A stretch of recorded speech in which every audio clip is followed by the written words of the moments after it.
Ooh, it's getting a little sensual with the mic. So, before the start of our Rage Quit episode, I would like to tell a little bit about Rage Quit's sponsor. So, welcome to another episode of Rage Quit, the husband and wife duo that discusses video games every week. Rage Quit is sponsored by AFK Clothing Co. Are you a gamer? Do you enjoy games? Then check out AFK Clothing Co. for all of your gaming apparel needs. As I record this, I am sporting an AFK green sleeve baseball tee that I absolutely love and wear every week. We'd never be sponsored by something we didn't like. And if you'd like to support the show, head on over to AFK Clothing Co., link in the description below, and type ASI in the promo code box to get 10% off your next order. As always, just follow the bear. And now on to the show.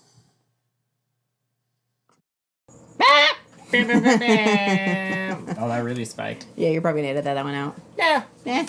I mean, I dropped the loudness of the podcast anyways. Yeah, to be fair, I mean, I don't mind blowing out my customers' ears. Hey, are you deaf now? Can you hear me? So, ladies and gentlemen, Did you just call our listeners customers? Yeah, I know. I kind of are. My brain, it's been a rough day, okay? I feel like I'm being attacked. But to be fair, no, welcome back to Rage Quit! Rage Quit! Rage Quit! What episode is this, Cancer? Episode 29. 29, almost 30! Getting there. Slowly but surely. Right? Well, I'm Eris Kahulitz. I'm Anthony Schultz. And so what is the topic of said episode today? We are going to be discussing Doom Eternal. Part 2. Part 2, yeah. We already covered kind of like the beginning of it. More specifically, my initial reactions or impressions of the game, and I have since finished it.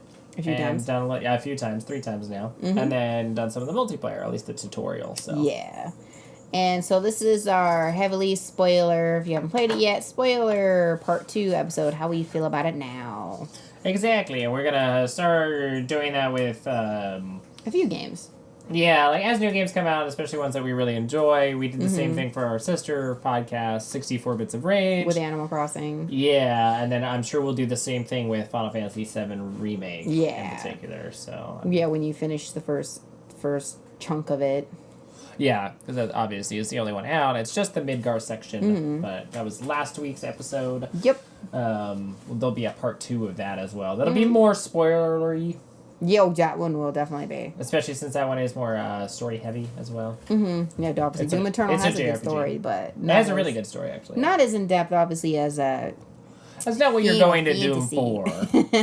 Doom is not meant for the story. Doom is meant for the... Even though Doom 2016 and Doom Eternal have amazing stories, which is kind of funny.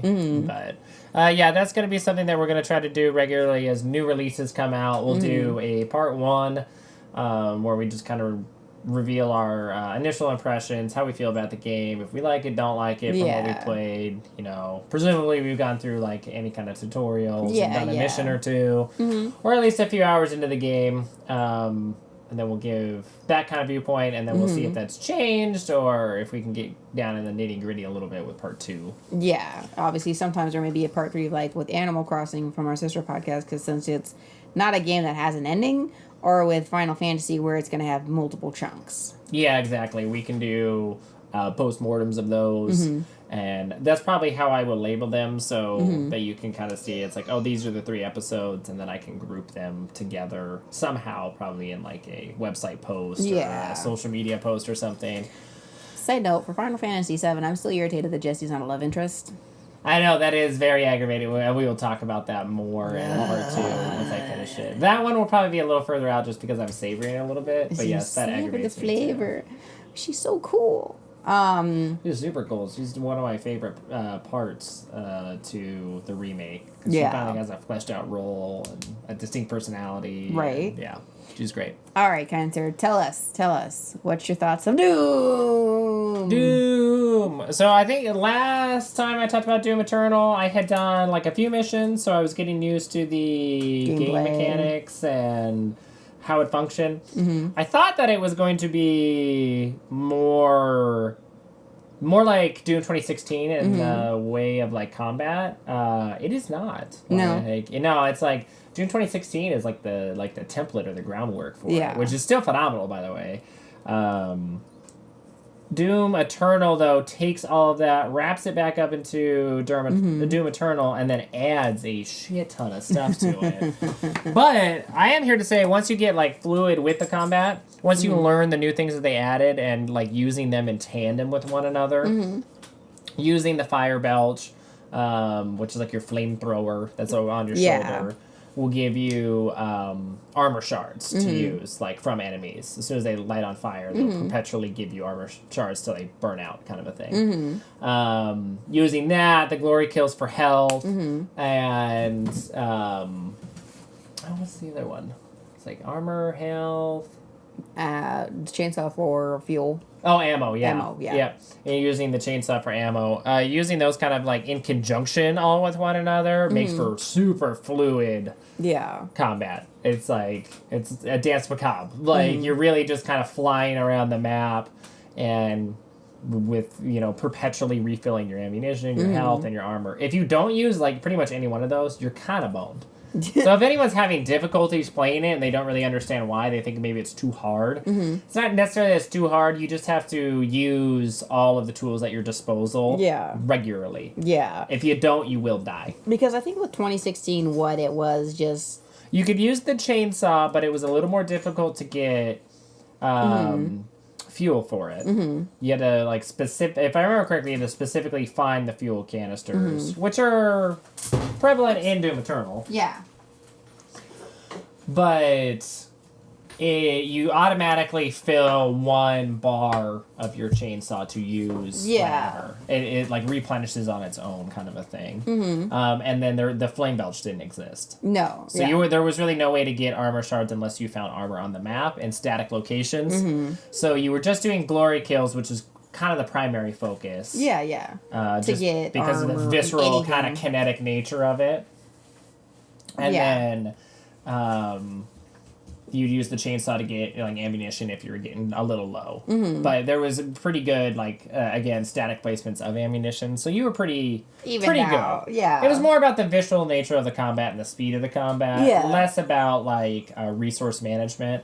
Doom Eternal is better combination of it. Yeah, it is definitely a little bit more complicated because of the added in systems, but I find it to be more satisfying. Yeah, when you do a glory kill or you do the chainsaw, you get all the ammo that you need. You're like, I'm fucking low, I'm low. Then you find a thing or just chainsaw them real quick. You get also chainsaw fuel and other ammo. You don't get chainsaw fuel, unfortunately. You have to find those statically on the map. Oh, that's the only one. Or it refills. But you don't get that from using the chainsaw. That would be cool, though. That would be cool. I didn't think about that. No, you do get all the other ammunition types that you're low on. So it will refill those. You're not like it's like your alt weapon or your two weapons that you have to switch back and forth. You're not just getting ammunition for that. You're getting it for everything that you're low on. Oh, that's good, though. I mean, at least you're getting, like you said, ammunition for low on all that. Or if you need... let's say armor because your health's running low. Well, you need the armor. It's a little easier. Just do the fire, burn them, and then you spits out armor. That is really nice because armor before was just in static locations. So it's like you would go into battles either with like full armor or no armor. Yeah, nowhere in between. There was really no in between. It wasn't like, well, I can buffer my health or my damage by getting armor shards from these enemies while I'm battling them. Yeah, because obviously there's a combination of enemies when you do fight for the slow creatures that are essentially used for those types of kills,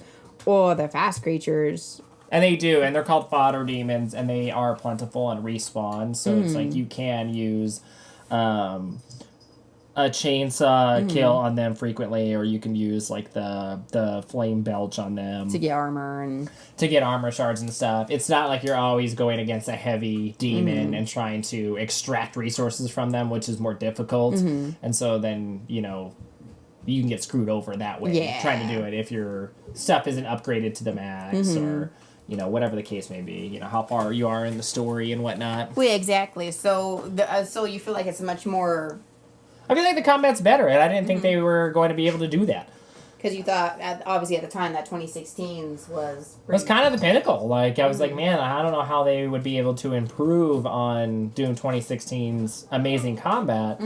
But they took all of that, kept it fairly intact, and then they added more to, like, the glory kill mechanic, like we talked about, the chainsaw, and then the new addition of the flame they didn't just make it belch. just glory kills where you may get health, but it's glory kills where you get either health or ammo, because you obviously do the chainsaw. A little bit of health, you get from it. And it is kind of nice, because then, like I said, you can use them in tandem with one another, so you could, like, light a fodder demon on fire and then do a glory kill on him and double up. You get armor and health, like, all in one go. In Doom 2016, like I said, it was more the cool factor of doing a glory kill. Yeah. Like, this looked cool and visceral and, like, it's so fast-paced. I pulled it off. That's awesome. In Doom Eternal, it's kind of split where, yes, it looks just as cool, if not cooler, but there's a practical... big dudes explode and their spine just kind of wobbles and then it is... Yeah, when you take them out. Sometimes that happens with a glory kill. Or the spicy meatball guy. Oh, yeah, probably butcher the name of this, but the... Cowco demons. Yeah, the eyeball floating dudes, and you shoot a grenade and they eat it, and they go... Whoosh. Yeah, and that's another thing that they added is, like, a lot of the demons have weak points. So, like, specific ways to kill them, like, quickly. You can just riddle them with ammunition and take them out just by brute force. Yeah. Or, like, with those guys, if it. you shoot a grenade or there's an attachment on the shotgun that shoots a grenade, you can shoot into their mouth and then they, like, blow up, kind of, and then you can do a glory kill right afterwards. Yeah. There's the... Arachnotron guys, they're like spider brains, and they have turrets up top. If you can hit them with a sticky bomb with the shotgun again, it'll blow up the turret. Yeah. So then they do far less damage, and they have to come in close, and it's easier to dodge. Yeah. And you're receiving less damage. That new addition's really cool. Ooh, dude, the shield dudes.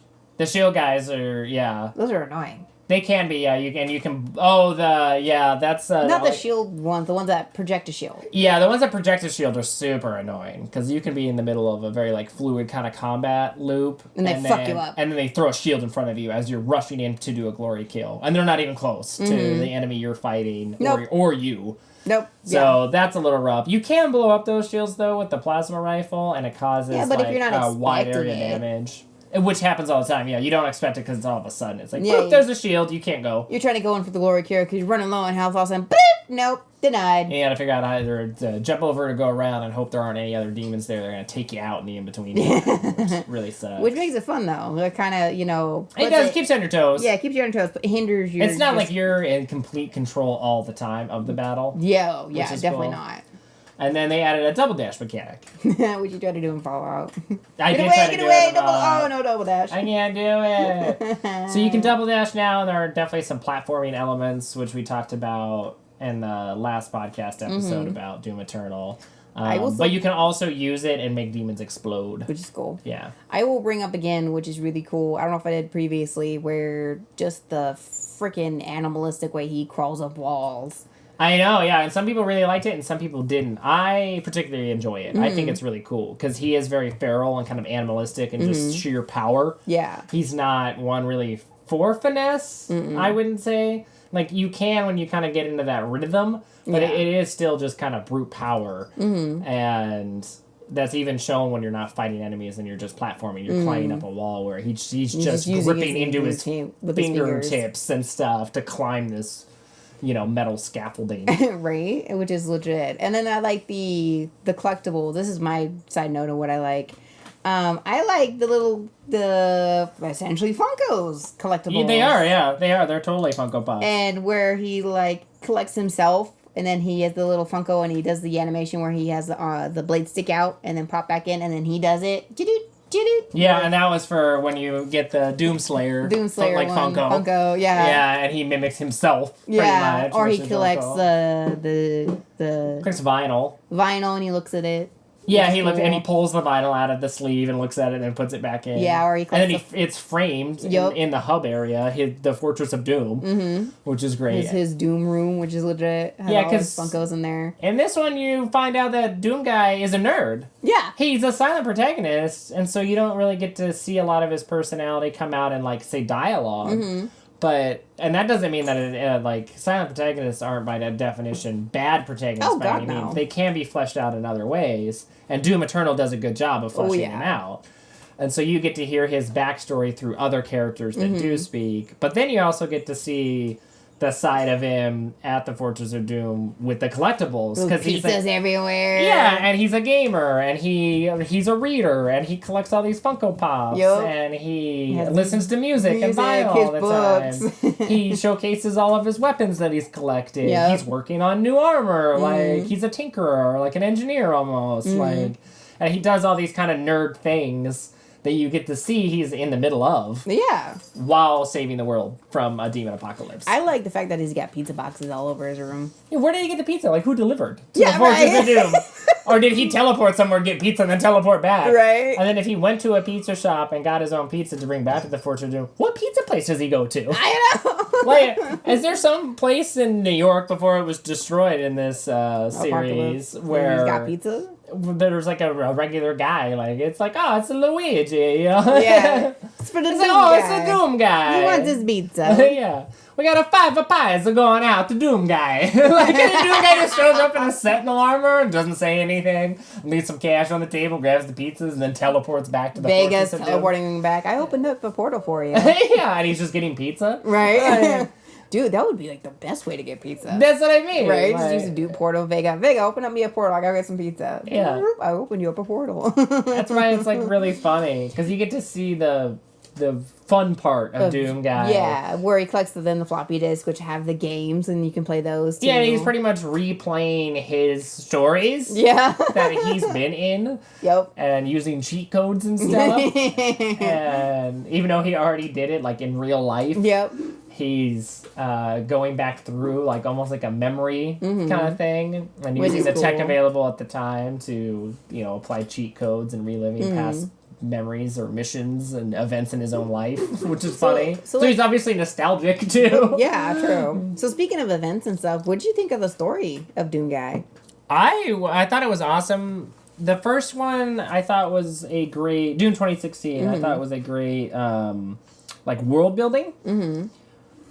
Obviously, build up the lore and stuff. There had been, you know, plenty of Doom games prior, but it really fleshes out, that one fleshes out the world and the setting, and you're on Mars, and it's introducing NPCs and characters that are going to be relating to Doom Guy in some way or another, whether villainous or in a support role. But there's not a lot of history about Doom Guy himself, save for the very beginning, and you hear like a little tidbits about where they like found him and brought him back. Yeah. And that's the opening scene of Doom 2016. This one is his history, where he came from, the people he interacted with before, how he became the way he is, the army he fought alongside. Yeah. You know, is he human or is he not? You know, that's kind of divulged in the story as well. You find out he's human.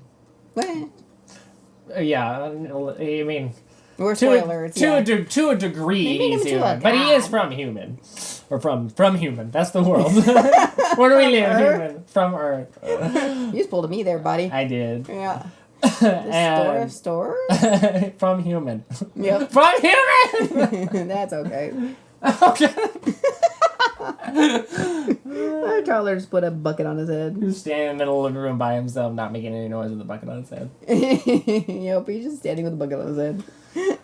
But that he had been like trapped in hell, and then he had been rescued by an alien race, and they did something to him, and he kind of he fought in a gladiatorial arena for years, and they got uplifted and put into the army because they kind of needed him. Well, it's because he tried to warn them in the sense of the word. Yeah. That they were coming, and then they came. Yeah, and he was the only one with knowledge of the demons, hell and demons, and so he got uplifted out of like the gladiatorial arena and became a sentinel, like part of their personal guard or army, and then fought alongside, you know, his brothers and sisters for a long time. Get to hear the Doomslayer talk, which is crazy. A little bit, yeah. Like you just get to hear his voice, just hearing him just say "rip and tear" is like. Oh my god. And he's all guttural and kind of feral, but then you obviously get to see now, and you don't know if he was then or not, but is...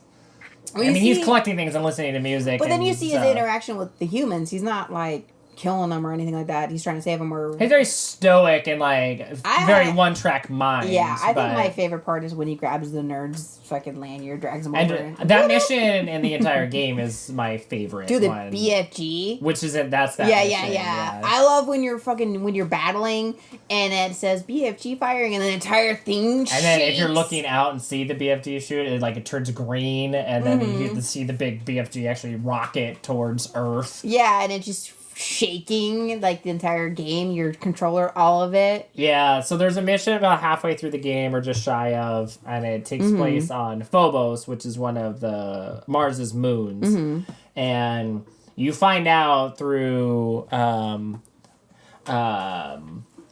Samuel that there's a portal to one of the worlds that Doomguy needs that you have to go to, but and it's in the core of the planet though, and it's like a long lost kind of a thing. So he goes to Phobos, and there's humans still there, and they're like battling the demons because they're not on Earth. They have the BFG 10,000, which is just this giant fucking gun on the surface of Phobos that's like shooting into space. Yep. Like, to try to hold off the demon swarm on their end. But yeah, so he interacts with some humans and stuff, and there's this guy who has a key card to access the facility with the BFG 10,000, which is where Doomguy's going. And he doesn't say anything. He walked by all these people. These people are freaking out and running away from him. Doomguy, yeah. And then you just grab the dude's key card, which is still attached to him, and then he's in a rolly chair, and he rolls him over to, like, the access panel, uses the key card, and the door opens, and he goes in. And then he takes the gun from one of the guards. Yes, and then there's two guards there, and they get startled by him, and he just, like, takes his plasma rifle, and then walks in. And then there's because there's an announcer, and it's like... It's like relaying all of the dangers in this facility. And so, like, as you're walking in, it's pretty much like, oh, the demons have overrun this section of the facility. The demons have overrun this section of the facility. Yeah. And then they're like, Doomguy has entered the facility. Like, and you're in a danger to the rest of the facility because Doomguy's there. Yep. Like, which, that was great. Dude, I think my another, because obviously we're just kind of reminiscing of really good parts here, is the holographic announcer lady. She's fantastic. Just like... donate your blood, all of it for the cause, or, let's make our demon friends feel welcome, and don't worry about fear. Once you're a demon, then you'll have no fear. It's like, damn, girl. Or at the very end, will someone fucking kill Doomguy, please? She's another one where she's like, please don't use the term demons, they're mortally challenged. Like, it's like she wants to be politically correct about the demons, which is really funny. If you have an emergency, call 666. Dial 666. There's another one where it's like contact Jessica and HR. I think that's the blood drive one. Yeah. It's like, what? So, like, and all of her announcements are obviously like pro-demon. Yeah. And she's fairly, like, even-keeled throughout the whole thing. But then, in the, like, last mission, you come across one of them, and she's, like... She just loses her shit, and it's a pre-recorded hologram. And it's like, will somebody just kill Doomguy already? Like, she's, like, visibly pissed. And it's like, just fucking kill him! Which is hilarious. And there's just, like, little shit like that where it's got, like... the scrolls and the kind of flashbacks to your past and how you became and how... another cool kind of story, I know we're just kind of bouncing back and forth everywhere because it's great to talk about. Another cool part is the fact that where the Sentinel betrayed your guys, and you were finally part of the army by then. Yeah. And they're just... And then there's the betrayer. Yeah, he's still alive. Yeah, and you're constantly fighting and fighting and fighting. But you find out that he's not a betrayer of the Sentinels. He was actually the leader of the Sentinels, and he's the betrayer of their race. Yeah. Because their race had been pretty much lured to the dark side, and like we're using the demon power and stuff. And for fuel and to transcend reality and to like... be immortal. Yeah, and save alien races that they deemed worthy, or sentencing them to die to fuel their engines of war. Yeah, which they were doing for Earth, and then when you actually... So he's not the betrayer of, like, his group of people or the army. You find out towards the end that he's actually just the betrayer of their people, and that their people leave that army in hell to die. Yep. They don't care because they like the creature comforts that they're receiving by sacrificing these other alien races. Well, that and the fact too, where they're like, still try to fight for the people, and to find out that the people don't care about them, and they still continue to fight because it's the right thing to do. And then you find out, too, that the Sentinel army that gets trapped in hell by their own people, Doomguy's the only one that survives. Yeah. Like, everyone else dies, and then it's just rumors. It's rumors that Doomguy was the only that had survived, and they fought to the last man kind of a thing, and then he gets out. And that's Doom 2016. That's where that starts. Yeah. And I like it, too, where you go back to the Sentinel, with the planet where he was trapped and stuff, and how it's just in ruins because they've let it be in ruins because they're trying to prolong not their species at this point, but just like the higher up's life, Yeah, like the Con Maker, who is like the main villain in the game, is like they worship the Con Maker as like a deity, but she's just another alien race. They're just super powerful, but they're just aliens. They're not necessarily gods in the same kind of way that Doomguy is supremely powerful, but he's just a human. He is just mortal. My other favorite part, which kind of piggybacks off of the Phobos mission, the guy with the key card and the BFG 10,000, it leads up to my favorite moment in the whole game. But he's quickly trying to get to the core of Mars to go through that gate. And you dismantle the BFG 10,000 and you take it for yourself. You blow a giant hole in Mars. Don't forget the little tidbit where there's Vega's like, well, these security systems are in place. Would you like me to disable them? And he's just pushing on the fire button. And Doomguy doesn't say anything, of course. He just pounded on the fire button. And and then Vega, there's like a pregnant pause, and Vega's like, safety precautions have been lifted. Like, and then he just blows a giant hole in Mars. Yep. To the core. Yep. And then you head down to the part that's like destroyed, like all this floating kind of debris, and it's like a rail gun that's down there because you've destroyed like part of this base on top of it, and you find your way to this rail gun, and it's Samuel Hayden and Vega. Samuel Hayden pretty much says that the railgun is not meant for human transport, and Doomguy again doesn't say anything. He kicks this giant shell, which is like, it's just a sphere, but it's a round for the railgun that's like as big as a room. Yep. He kicks that out of the way, then he puts himself in the railgun, and then Vega's just like, okay, and you launch yourself with the railgun into the core of Mars through a building. Yep. And he just shakes and then he just like cricks his neck, and he's like, oh, like he got a little bit sore, and then he starts killing demons again. Favorite scene in the entire game. I go Vega's like, let's do it. Yeah, Vega was like, fine.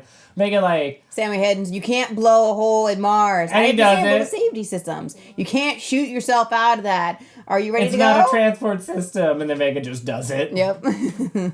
Well, I think Samuel Hayden, too, one of his comments is, well, look, good job. Basically, he doesn't say it like that. I am going to.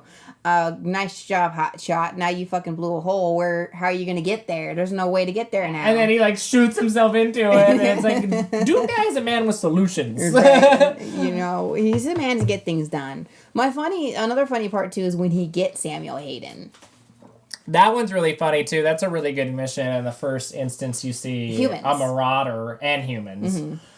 And so, like, Samuel Hayden, for whatever reason, has left Mars from Doom 2016 and has joined, like, the human resistance, then offered them his intel and information on the Argent energy. Yeah. And so the holographic lady says that he's dead and that they've been defeated. But they have a holdup there. And so you fight your way to their holdout, and you see humans, and there's, like, fans of Doomguy there, which is my really God, funny. I can't believe it's you. And then one of them tells you that Samuel Hayden, he has been defeated. He's, like, incapacitated. There's, like, half of him that's existing. The rest of him is missing, or he's just fucked up, and he's in this, like, tube being preserved. And they're like, we don't know how to fix him because it's alien technology. Yeah. And he's barely alive. Yeah. Like, we can sense his, like, life signal. Yeah, but barely. But it's barely. And so we have to safely remove him. And that's where it is. We have to safely remove him for transport. And Doomguy just reaches into this, like, tube that's, like, keeping him in stasis, rips him out. He's attached to all these wires and stuff, rips him off of it. And then Vega opens up a portal, and he just, like, back throws him through this portal as the Marauder comes in to attack him. Yeah. And then he fights the Marauder. Yeah, and then when you finally go back there, you just throw him in. You throw him in another tube in your ship. Yeah, and it brings him back, which is hilarious. Yeah, he pretty much downloads his AI or his consciousness into the Fortress of Doom systems. The cool part, too, is, and I'm going to do this spoiler, which is connected to Doom Guy turning into, essentially, a god, is they hint towards that Samuel Hayden did it. Yeah, that Samuel Hayden was actually a part of the race of people that the Sentinels protected and was one of, like, the priests for the Con Maker.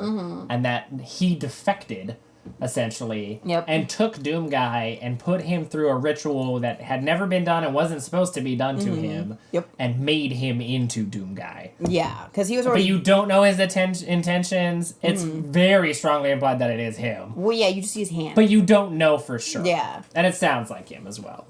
But you don't know 100% for sure, or the motivations. They don't, like, specifically say. Yeah, it's suspicious. We don't know, you know. But Samuel Hayden is obviously the catalyst of the creation of Doom Guy and his power that he has. And he was already very powerful and, like, and then had trained with the Sentinels and was just killed demons in the prior games. But they made him into what he is for Doom 2016. Yeah, so let's talk about... Obviously, we're getting near the end of the game here, the story, because obviously it's a great fucking story, as we're reminiscing. But I want to talk about the giant demon that you fight. The last one? Yeah. The final boss? Final boss man. Yeah. Let's talk about final boss man. Let's do it. He is one of the giants which you have fought before. Yeah, he's like, they're the Titan class of demons, which in Doom Guy's lore, which is shown in Doom Eternal, when he did that ritual and became Doom Guy as we know him, the first thing he did was slay a Titan. Yes, and he left saved his everyone. Sword in his back, because that's the only way. You're not really killing them.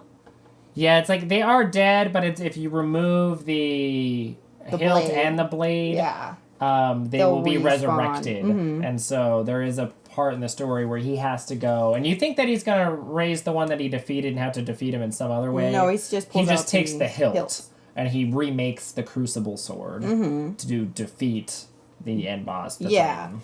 And then so what's cool about that is obviously with this Titan, he's got armor on it because he's modified essentially from the other people with their alien tech and, you know, on this demon where he's got armor, you gotta shoot it off, you gotta bob and weave and avoid getting hit by him and other smaller demons, which is cool. And there's essentially 3 stages where you blow his armor off, then you gotta blow his skin off, and then you gotta make him weaker. And then you stab the sword in his head, and then you tear the hilt off, which is fucking the coolest animation ever. Yeah, he keeps the hilt again. Yep. Like, just in case. Yep. So he doesn't have to go back and get it. Yeah. He's like... Which is what that shows. Yeah, he's like, I'm not coming back here and doing this. Again. I'm just taking the hilt with me so I can remake the Crucible just in sword. Case some shit gets fucked up. I'm not having to fucking do all this shit again. Tears the hilt off the sword, and then fucking destroys Leaves the Titan. blade in the Titan. Yeah, because he drove it in his brain this time, I think. Yeah. And the other one, it was like in his chest, and there was a crater there. Yeah. He had stabbed it into the first Titan he defeated. Isn't that insane? It was super crazy, yeah. And the Con Maker, resurrects this Titan and then has, like, armored it and then was going to have some control over it to finish destroying Earth. But Doom Guy interrupts the Con Maker and her priest. Oh, I didn't see that part. Yeah, when you first go to the Con Maker's world and you defeat the Con Maker at the end of that mission, and the world's beautiful because it's where they're from. The priests and her are currently in the process of resurrecting the Titan. And a Titan, not the one that you fought. No, it was that one. Oh, okay. The end boss when you do Titan. the one of the... No, I meant the one that you got your hilt from. Not that one. No, the end boss one. Yeah, and they've revitalized the Titan, and the Titan is, like, functioning kind of a thing. Yeah, like, they aware put it can armor move. on it and stuff like that. But they need to finish their ritual so that they can control the Titan. And you pretty much just rush in and you, like, stab this thing that they're, like, worshipping and using to channel their power. To control it. So they have no control over it. Unfortunately, you release a Titan on Earth. You do, but it's either that or there's a Titan released on Earth that's being controlled by the Con Maker or the priest. So you, like, interrupt that process, and then you battle the Con Maker, which was a cool battle as well, because you have to use the blood punch in that one. You, like, take down her shield, then you use the meat hook on the super shotgun to get in real close, and then you do the blood punch. Oh, that's legit. Yeah. And that's the only way to defeat the I think that's the Conmaker. only part I didn't see, because you mainly played it when I was around. And there's an Easter egg for a sequel in that scene, too, because you defeat the Conmaker, and as the Conmaker dies, she's pretty much just like, you fucked up. But she's like the main villain. So, of course, she's going to say that. But in the distance, and it like booms, and it's a male voice, you hear no. And then a portal opens up because the world's getting destroyed and you leave. So you never find out who uttered that or who bellowed that no. Yeah. And what that means with the Conmaker's death. And you think it's in Doom lore, there's a like entity called the Father that perhaps Vega becomes during the story. Well, yeah, because when Or is Vega attached to. sacrifices himself yet again, He talks to Samuel Hayden directly, not Doom Guy, and says, "Am I the Father? I see it now. I see it now." Yeah. And that's the last you hear of Vega. Yeah, I never- And then in that instance, with the Conmaker, then you hear no, like it like bellowed in the background. Yeah. It's something on you par think with that the gives me goosebumps, and that was it. Yeah. And then a portal opens up, and then you leave. That gives me goosebumps, man. Yeah. That's intense, yo. It was trippy.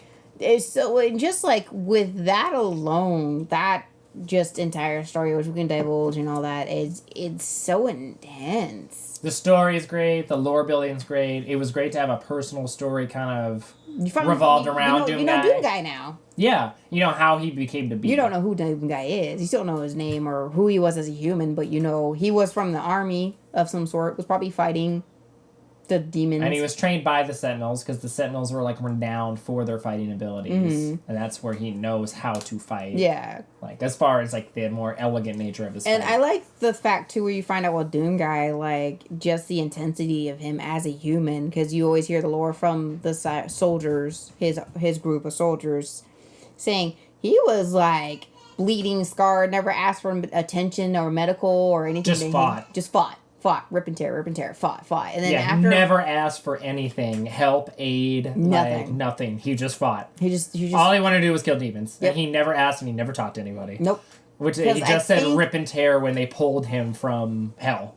No, yeah, and then he said rip and tear when he was in the arena, and then after he became... Because he had just come out of hell. Yeah, and then after he became a soldier is when the vow of silence is... He just stopped talking. He didn't say rip and tear anymore. He had learned from the Sentinels, and he just fought. Yep. Never asked anything. Yep. And the soldiers, too, in the beginning, in those, like, codexes you can find, talk about how they didn't respect him. They're like, You're not one of us. You'll never be one of us. You're just a gladiator. You're a subpar race. Like, we just found you and rescued you. You should thank us, kind of an attitude. And Doom Guy didn't give a fuck. Yep. Doom Guy just fought in the arena. And then, because the circumstances had to be enlisted pretty much, they trained him because they had to. Yep. Still hated him. Yep. And then once they fought alongside him and he never asked for shit and just protected and saved everybody and was just killing, then they were like, holy he earned shit, the respect, you're the best of us, and we thought you were nothing, kind of a thing. But you've saved us more times than we can count. And then he defeated the Titan and saved him again. And well, which sucks on the end of things where he gets just thrown into hell again with his... all the Sentinels, all his the brothers. Sentinels, his brothers, and they all die. Yeah, except for the Betrayer, who's alive still, but kind of at like a recluse. And Doom Guy. Yeah. They're all dead. And it's just like you see the ghost of the king of Sentinels. Who And pretty it's much like, warns Doom Guy that he's just he doesn't even trust him still. Yeah. Even though their homeworld has fallen, and it's like that he's just a man and cannot do it. Yeah. And then Doom Guy does. The one thing that really irritated me, and it's the only thing that really honestly irritated me about the game, is like the end voiceover. Why is it the king? Why is it not Because it Samuel opened Hayden? with I it, but don't fucking care. I know. 5 seconds of this guy, and I've never heard of him again, and then he's the end voice. It should have been either Vega or should have been Samuel Hayden. Yeah, Samuel Hayden should have done the voiceover. That like the boss battle was really cool, but then there was definitely like a crescendo towards the end, like there should be in a game.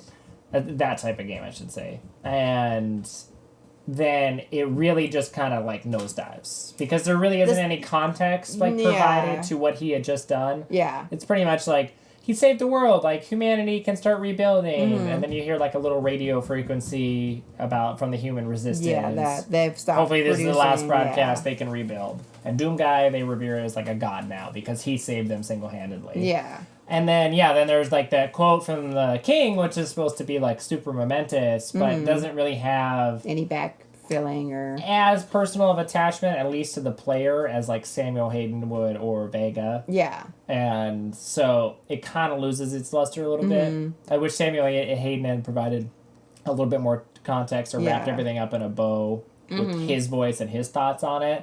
Or maybe even divulge, like, another Easter egg that Doom Guy wouldn't know. Yeah. Because he's doing the narration or the voiceover about, I get the importance of the Sentinel King and, like, having him in there, but not the importance... He wasn't in there, like, frequently enough, like you said, though, to really warrant... the end book voice. ending the game. No, it wasn't. Like, because I asked you... Because I met him once in an A mission in the beginning. Yeah, and again, that's the part I had missed again, and I'm like, I remember asking him, like, whose voice is this? And he's pretty much not...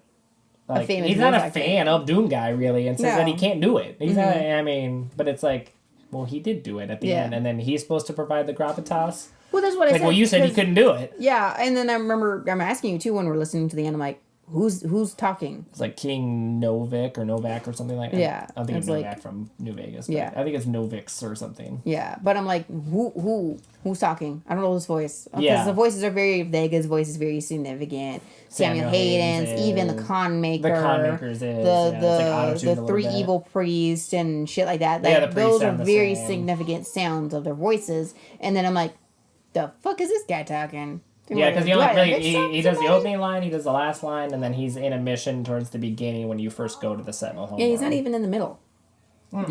He's barely in the beginning. Or built up and talked about by the other side characters. But he's not. Not at all. Yeah. You barely see him essentially as a spirit, and he's ridiculing Doom Guy.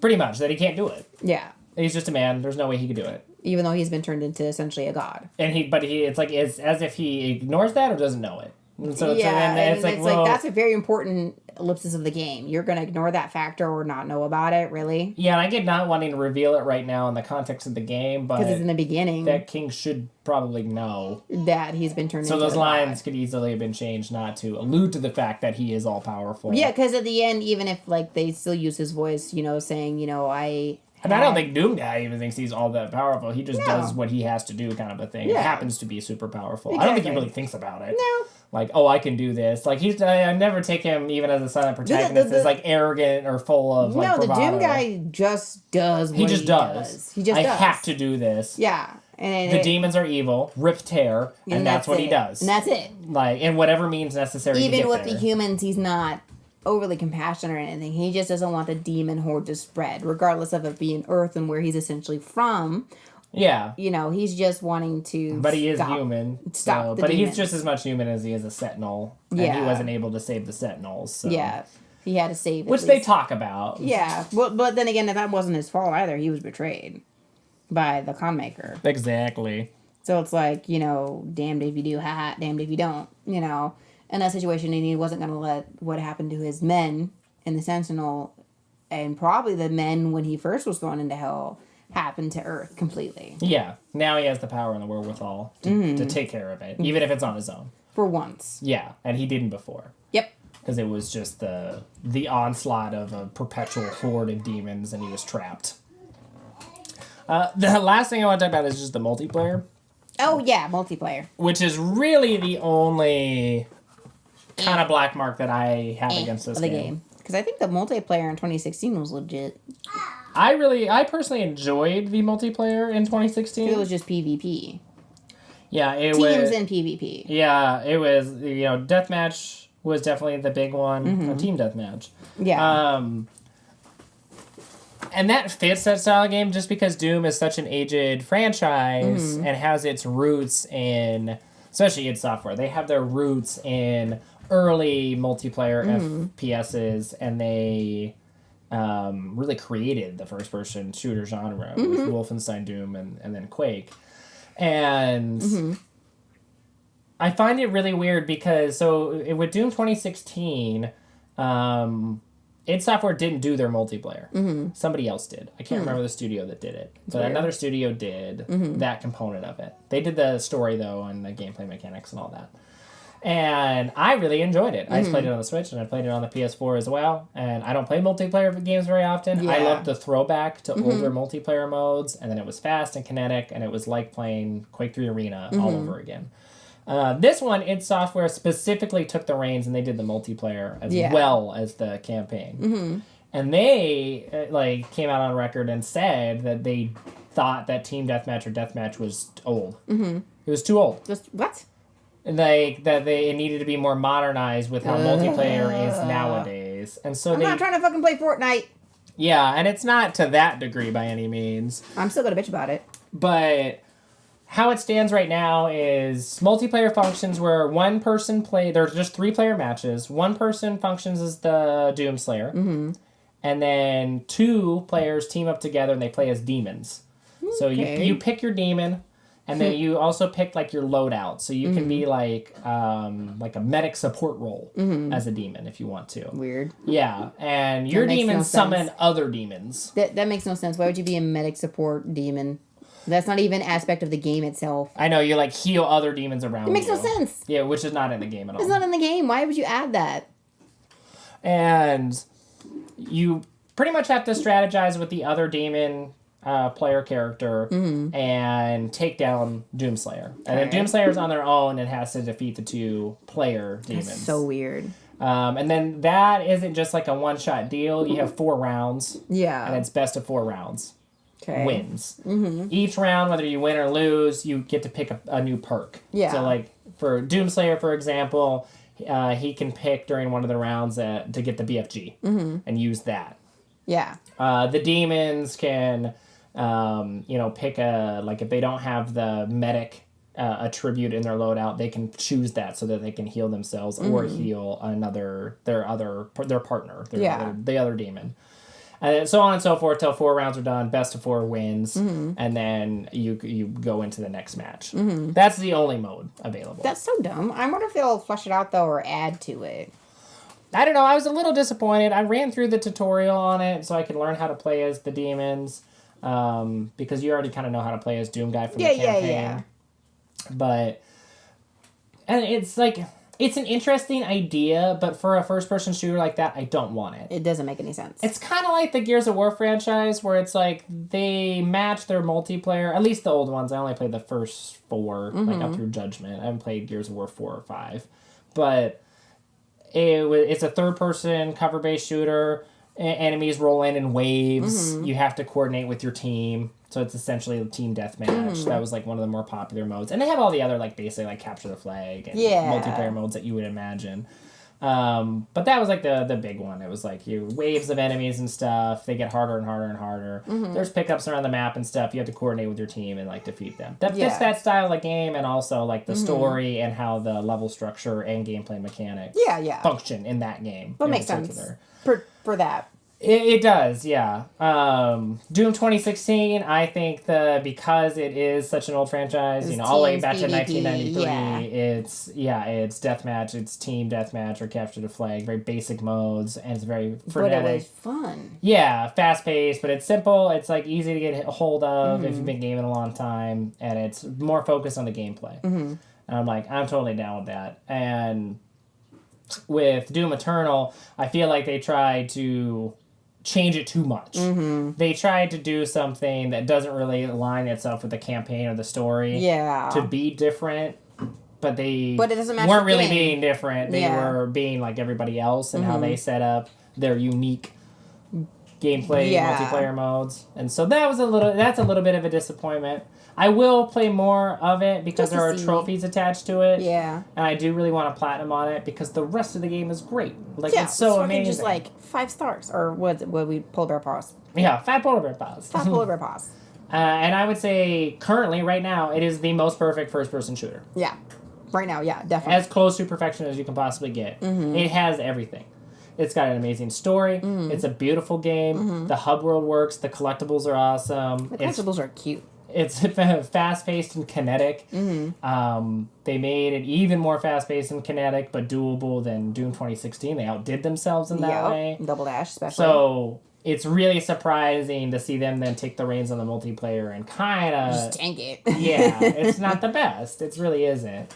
it's samey compared to all other multiplayer modes and shooters nowadays, and it doesn't really harken back to the campaign or the legacy of the franchise. Nope. And that's my personal opinion on it.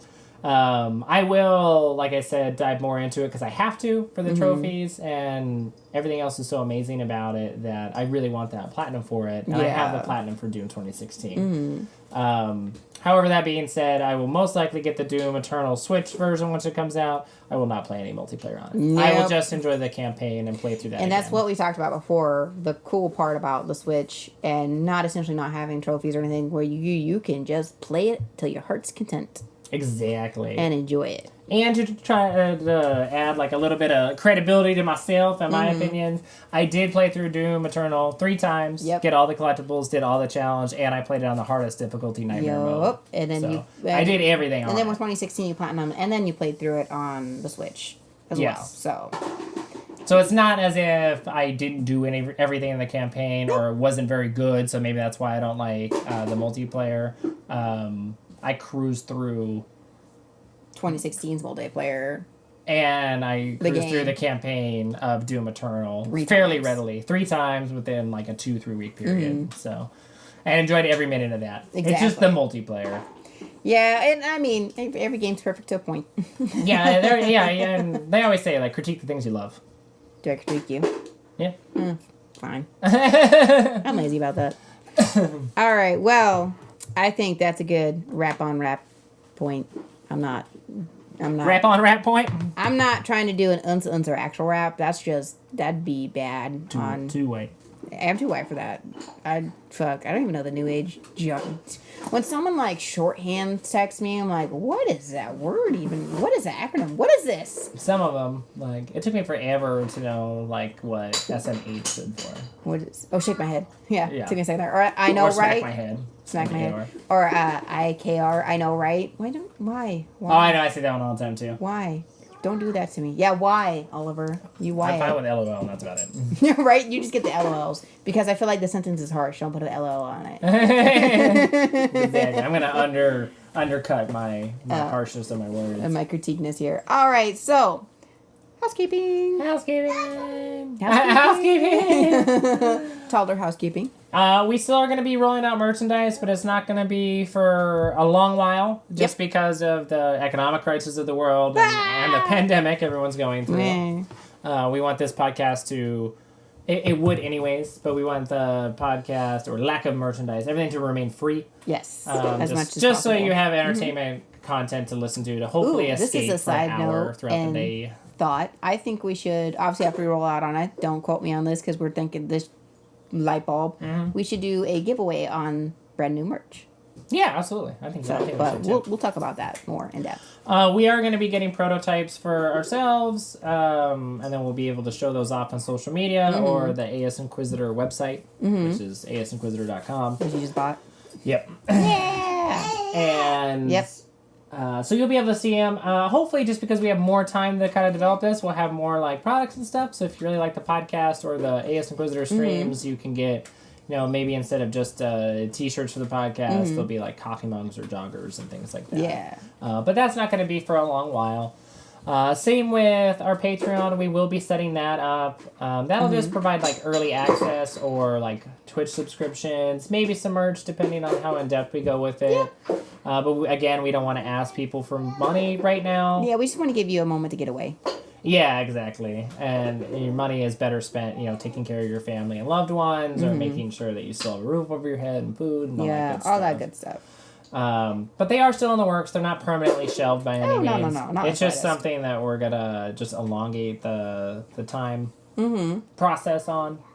Yeah. And then we'll also be changing up the upload dates for the podcast. So we're gonna mimic the YouTube upload schedule. So if you listen to this via YouTube, you're getting it the same day that all other podcast listeners are getting it, and vice versa. If you have been using a podcast service but have wanted to listen to it a couple days early, but you prefer to use YouTube, they're going to come out the same day. So you can go to that YouTube version and listen to it, and you're not a couple days late. Yeah, exactly. We finally finessed it where we can edit it, both of them at the same time, and get them out the same day. So yeah, I don't need as much time to edit or render stuff out. Not with how fast our interwebs is. Yeah, we have faster network kind of capabilities so we can upload more quickly, and the podcast isn't really intensive on my laptop as far as like rendering out the audio or really the video. So. Exactly.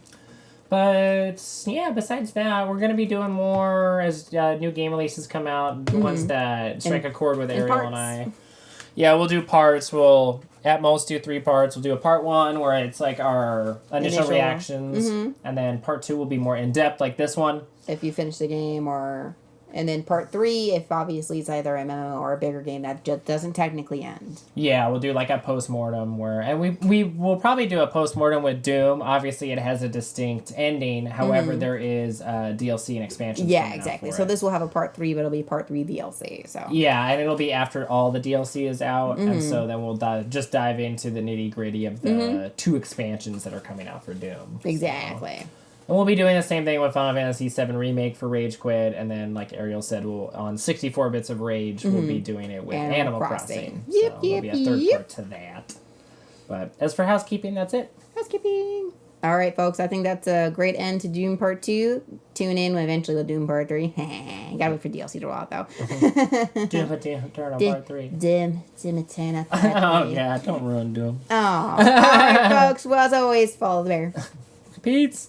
Hey there, guys. This is Anthony Schultz, one half of the duo for Rage Quit. I just wanted to spend a minute or two, at most, talking about Ariel and I's other endeavors or where you can follow her and I if you're a fan of this podcast. So, I'm most prolific on Twitter as far as social media is concerned. I share more kind of gut reaction or like private experiences and opinions there. I'm at Anthony R. Schultz. Pretty easy to remember, just my name. And if you'd be so inclined, you can give me a follow, and I also drop Rage Quit links there every week, and other things that Ariel and I are both working on. ASInquisitor also streams, which is the production company that produces Rage Quit, essentially myself at the moment. And I stream 5 days a week. I'm a variety streamer, so I do a little bit of everything. Hopefully, there's something there that you would really enjoy, even if it's just 1 day a week. I take every Thursday and Friday off, and you can follow and or subscribe at twitch.tv/ASInquisitor. All these links that I'm mentioning will be in the description box below, and I will reiterate. Also, ASInquisitor has a YouTube channel. So if you're not listening to this podcast via YouTube, if you're using your preferred podcast provider, this podcast does make its way to YouTube.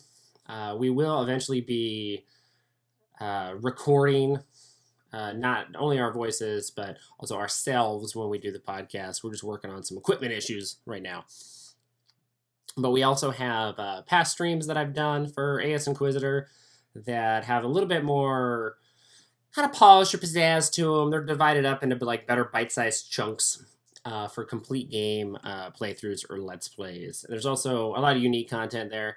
I record things throughout the week as I play games, just kind of funny moments or maybe even like personal achievements, things of that nature. And so you can search for ASInquisitor on YouTube. And again, the link will be in the description below. But those are my 3 kind of primary platforms that you can find me on. So that's Twitter, YouTube, and Twitch. Ariel actually has her own YouTube channel called Painting with LM Schultz. She's a very talented painter. She has her fine arts degree and enjoys painting for cathartic reasons, as well as to improve on her like technical prowess. So she started her own YouTube channel to improve on her techniques, as well as show people kind of some basics or things that you can do painting wise. There's also some other kind of crafty do-it-yourself kind of ideas and videos on there as well that pertain a little bit more personally to her and I, because they usually involve our family. You know, it's a family project that she's working on. For example, she did our our son's Halloween costume. And so she walked through how she constructed and created, the costume and how you could do something similar for your kiddos at home. And then finally, you can follow Ariel on Twitter as well. She is primarily on Twitter, just like myself.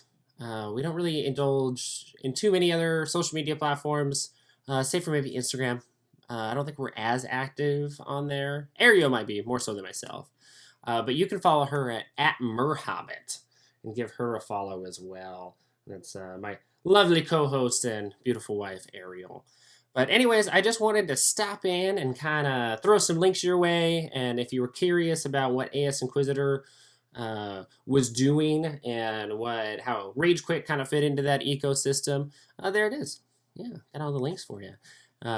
If you're interested in any one of those, all of those links are going to be in the description box below, and they're going to be in every podcast episode now. So I'm not sure if they're entirely there right now, but I'm going to be doing a fresh write-up and make sure and have all of those included for you. So just click a link or copy and paste and head on over if any of those strike your fancy.